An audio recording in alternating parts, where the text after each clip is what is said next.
Hello বন্ধুগণ, আশা করি তোমরা সবাই ভালো আছো, সঙ্গে আছো, সাথে থাকো, দেখতে থাকো। চলে এসেছি তোমাদের জন্য নতুন ভিডিও নিয়ে।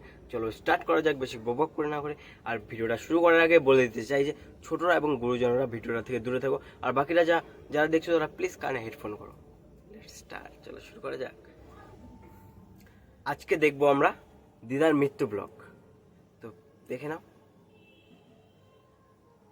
হঠাৎ শুনি আমার দিদা মারা গেছে আর সবাইকে যেতে হবে শ্মশানে। আমিও দেরি না করে ঝটাপট রেডি হয়ে চলে গেলাম শ্মশানে। আর চলো আমার দিদা মারা যাওয়ার আর শ্মশানের ব্লগটা তোমাদের সাথে শেয়ার করি। আর আগে আমি একটু রেডি হয়ে নি, আর শ্মশানে গিয়ে কি কি হয় তো চলো পুরো ভিডিওটা দেখতে থাকো, সবটাই শেয়ার করব তোমাদের সাথে। আমি ভেবেই এটাকে তো মেকআপ ভিডিও বলে, তাই তো? ভাইরাল হওয়ার জন্য কি কি করে, কদিন পর জিন্দা মা বাপকে মাইরে ফেলবে, তা বলবে হ্যালো গাইস, আমি আমাকে মা বাপকে মাইরা ফেলাইছি।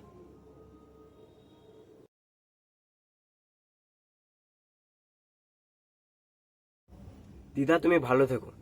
না মানে তোমার নাতনির যা সহানুভূতি দেখলাম, শেয়ার করতাম সাধ্যেতে হাসি মজা ডিজে দুঃখ, না আবদার আমাকে করে। কত রকম গল্পও বলতো। তোমাদের দিদা কি তোমাদের গল্প শোনাতো আমাকে? কিন্তু ছোটবেলা থেকে এখনো আমার দিদা আমাকে খুব গল্প। তো বন্ধুগণ, ব্লগটা অনেকটা ছোঁয়াচে রোগের মতো হয়ে গেছে। তো মৃত্যু ব্লগ, শ্রাদ্ধ ব্লগ, শ্মশান ঘাটে যাওয়া ব্লগ, মানে কি বলবো, মানে ছোঁয়াচে রোগ। তোমরা সবাই সাবধানে থাকবে।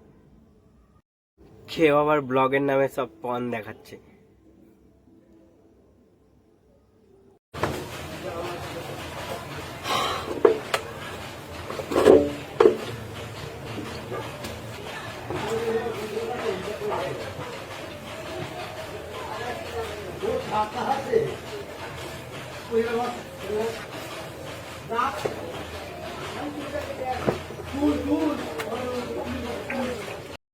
ব্লগ মানুষ করে তার এক্সপিরিয়েন্স শেয়ার করার জন্য, বলি তোমার স্নান করা দেখার জন্য না। তো ব্লগ দেখে মানুষ কোনো জায়গায় যাওয়া হয়নি বা কোনো একটা জায়গায় কোথায় কি আছে সেটা দেখার জন্য, তাই তো?